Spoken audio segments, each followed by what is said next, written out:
Hello दोस्तों, हम लोग PYQ सीरीज़ कर रहे हैं। ये यूपी पीसीएस का पेपर कर रहे हैं। कुछ पार्ट हम लोग मतलब कि अम, कुछ क्वेश्चन हम लोगों ने आधा से अधिक कर लिया है, कुछ बचा हुआ है तो उसको कर लेते हैं। ये 2012 का पेपर है, ठीक है। कुछ पार्ट हम मतलब एक पार्ट हम लोगों ने कर लिया है, सेकेंड पार्ट है ये मतलब कि यूपी पीसीएस आगे आने वाले पीसीएस पेपर के लिए और स्टेट में जो भी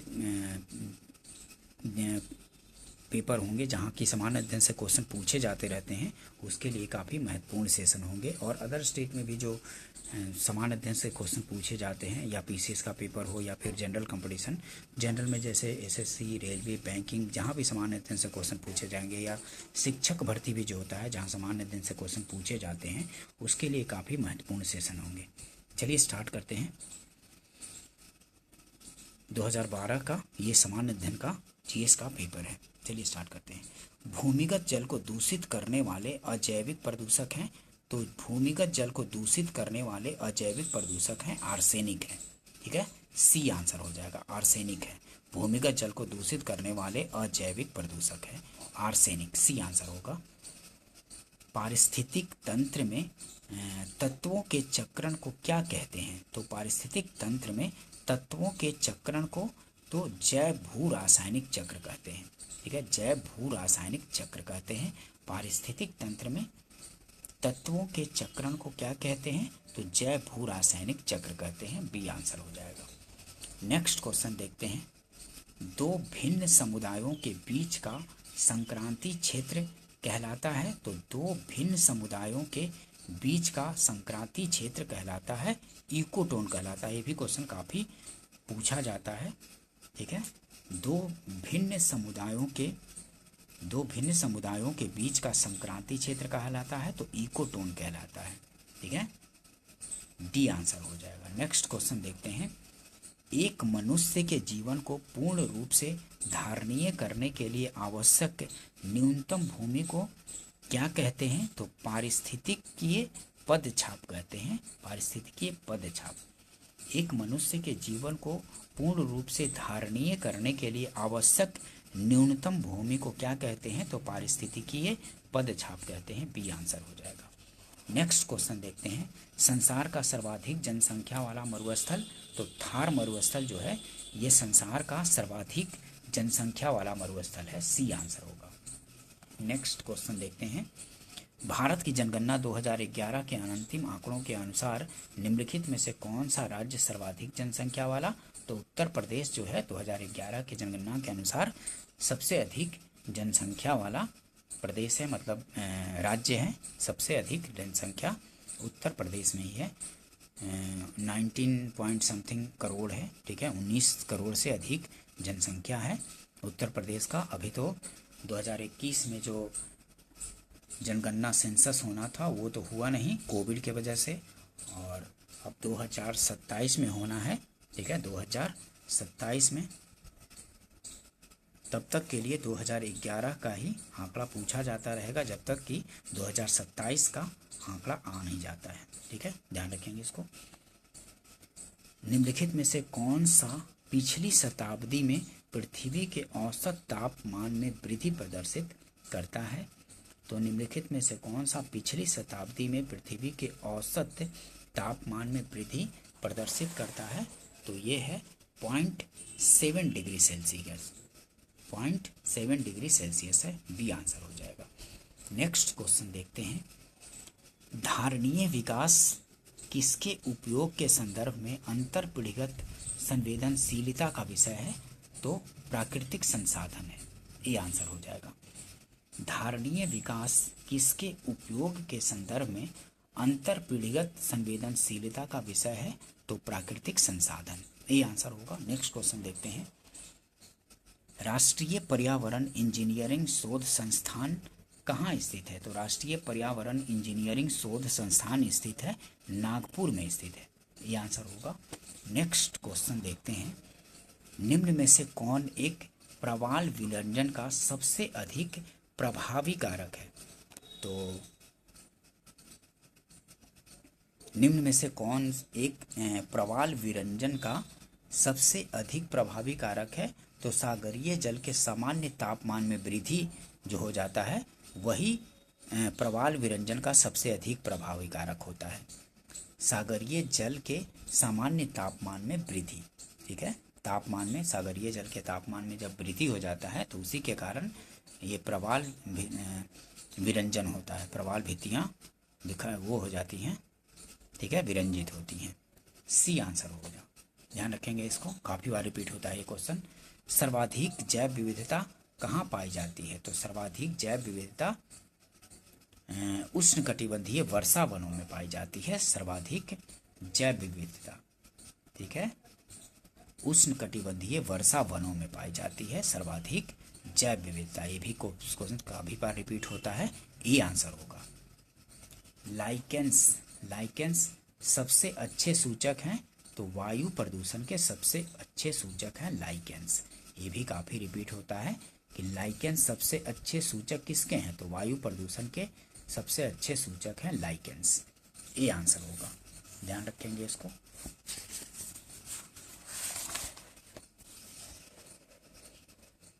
राष्ट्रीय विकास परिषद द्वारा स्वीकृति 12वीं पंचवर्षीय योजना 2012 से 17 हेतु प्रस्तावित परिकल्पना पत्र में विकास की निर्दिष्ट लक्ष्य क्या है? तो राष्ट्रीय विकास परिषद द्वारा स्वीकृत 12वीं पंचवर्षीय योजना हेतु प्रस्तावित परिकल्पना पत्र में विकास की निर्दिष्ट लक्ष्य क्या है? तो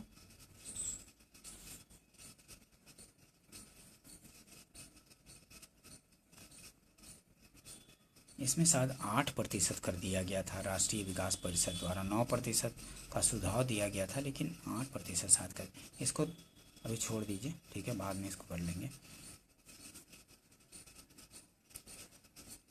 नेक्स्ट क्वेश्चन देखते हैं।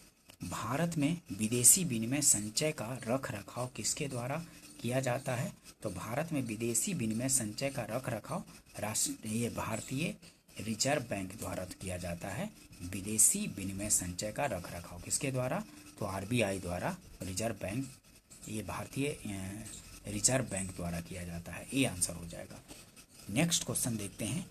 निम्न में से किस क्षेत्र से भारत में सकल राष्ट्रीय उत्पाद का सबसे बड़ा भाग प्राप्त होता है?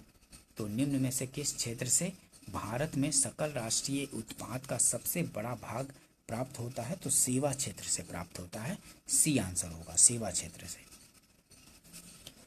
Next,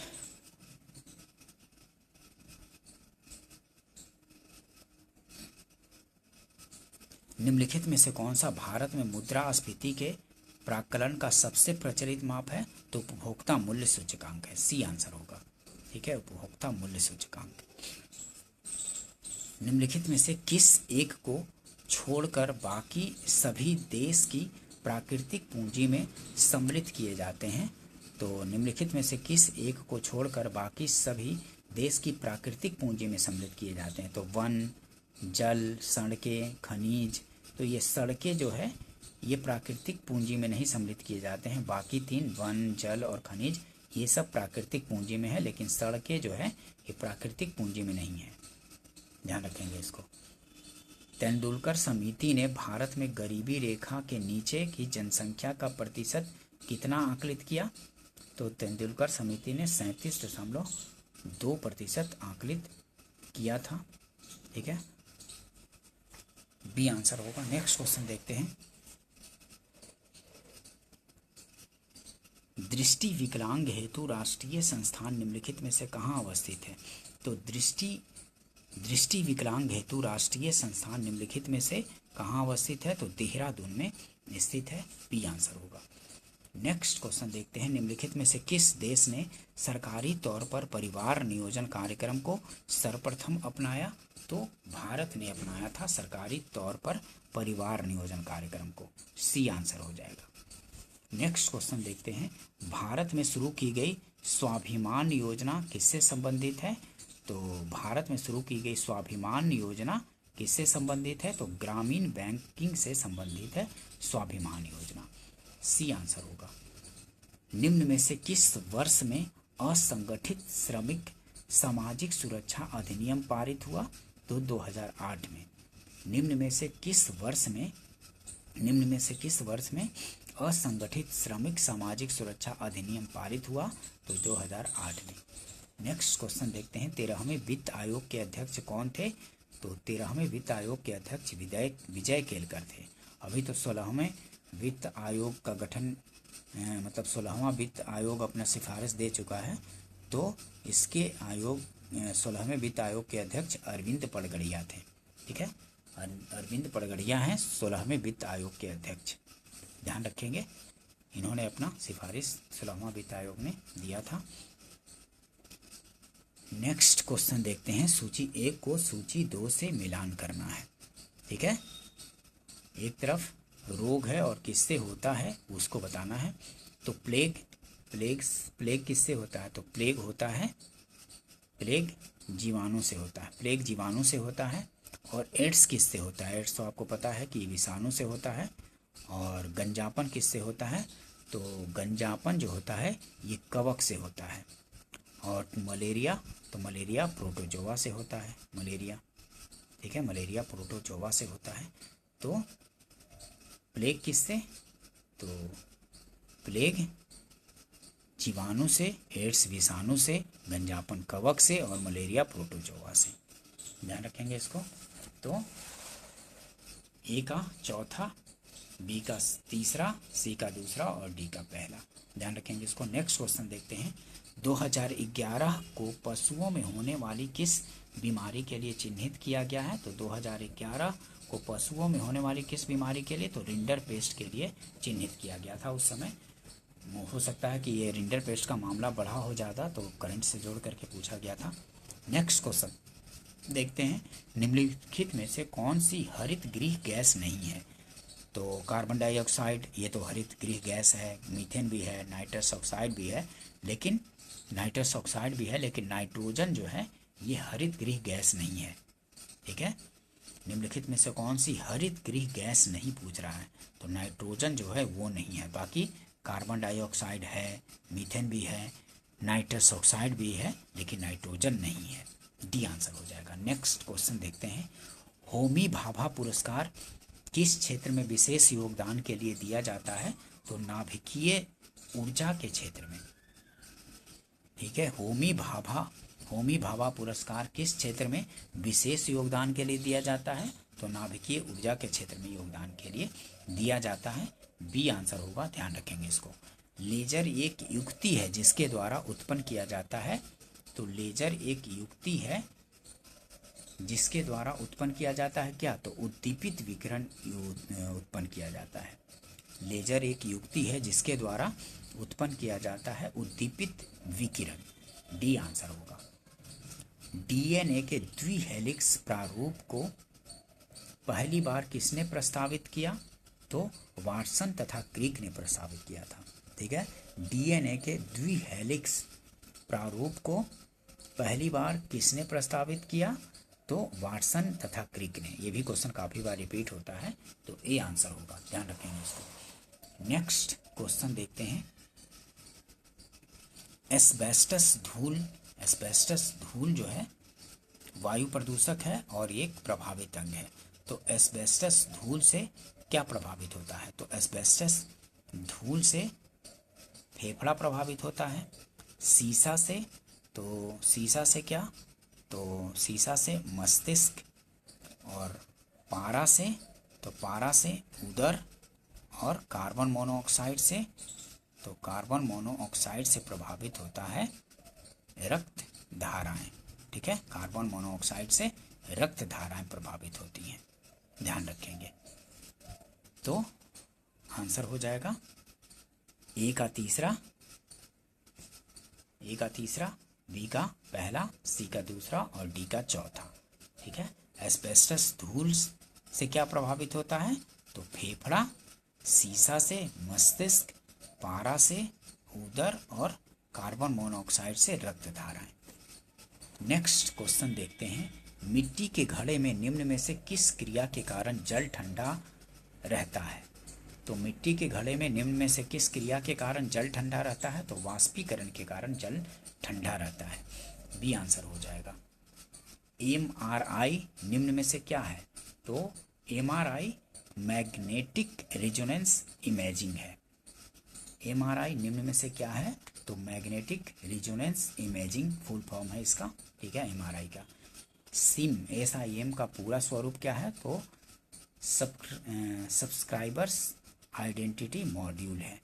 subscribers identity module, A answer हो जाएगा। नेक्स्ट क्वेश्चन देखते हैं। डेंगू बुखार में मानव शरीर में निम्नलिखित में से किसकी कमी हो जाती है? तो डेंगू बुखार में किसकी कमी होती है? तो प्लेटलेट्स की कमी होती है, ठीक है। प्लेटलेट्स का मतलब काउंट बहुत तेज़ी से गिरता है अगर डेंगू बुखार हो जाता है तो, ठीक है। अगर सही समय पे इलाज नहीं हो तो मौत हो जाता है, ठीक है, डेंगू बुखार से इंसान का। इतना मतलब कि प्लेटलेट्स इतना तेज़ी से गिर जाता है काउंट कि इंसान का मौत हो जाता है, ठीक है। डेंगू बुखार में मानव शरीर में निम्नलिखित में से किसकी कमी हो जाती है? तो प्लेटलेट्स की कमी हो जाती है, ये आंसर हो जाएगा। नेक्स्ट क्वेश्चन देखेंगे दोस्तों। दूध का धवल रंग निम्नलिखित में से किसकी उपस्थिति के कारण होती है? तो दूध का धवल रंग निम्नलिखित में से किसकी उपस्थिति के कारण? तो कैसिन की उपस्थिति के कारण होता है, डी आंसर होगा, ठीक है, डी आंसर।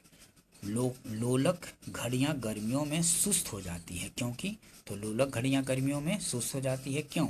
तो लोलक की लंबाई बढ़ जाने के कारण, ठीक है, लोलक की लंबाई बढ़ जाती है, इसी कारण लोलक घड़ियां गर्मियों में सुस्त हो जाती हैं, सी आंसर हो जाएगा। फंक ने निम्नलिखित में से किसका आविष्कार किया था? तो ये क्वेश्चन काफ़ी बार पूछा जाता है, ठीक है, लोलक घड़ी वाला, ध्यान रखेंगे। फंक ने निम्नलिखित में से किसका आविष्कार किया था? तो विटामिन का आविष्कार किया था फंक ने, ठीक है, विटामिन का आविष्कार फंक ने किया था। मृग मरीचिका का कारण है? तो प्रकाश का पूर्ण आंतरिक परावर्तन जो है यही मृग मरीचिका का कारण है, ठीक है। मृग मरीचिका का कारण क्या है? तो प्रकाश का पूर्ण आंतरिक परावर्तन, डी आंसर हो जाएगा। ये भी काफ़ी रिपीट होता है। और प्राश्रव्य वे ध्वनियाँ हैं जिनकी आवृत्ति होती हैं। तो प्राश्रव्य ध्वनि कौन सी है? तो 20,000 हर्ट्ज से जिसकी अधिक होता है, 20,000 हर्ट्ज से अधिक वही प्राश्रव्य ध्वनि है, 20,000 हर्ट्ज से अधिक। और श्रव्य ध्वनि क्या होता है? तो 20 हर्ट्ज से 20,000 हर्ट्ज के बीच का जो ध्वनि होता है वो श्रव्य ध्वनि होता है, ठीक है। 20 से 20,000 हर्ट्ज के बीच की ध्वनि को श्रव्य ध्वनि, और प्राश्रव्य ध्वनि क्या होता है? तो 20,000 से अधिक की ध्वनि जो होता है वो प्राश्रव्य ध्वनि होता है, ये आंसर हो जाएगा।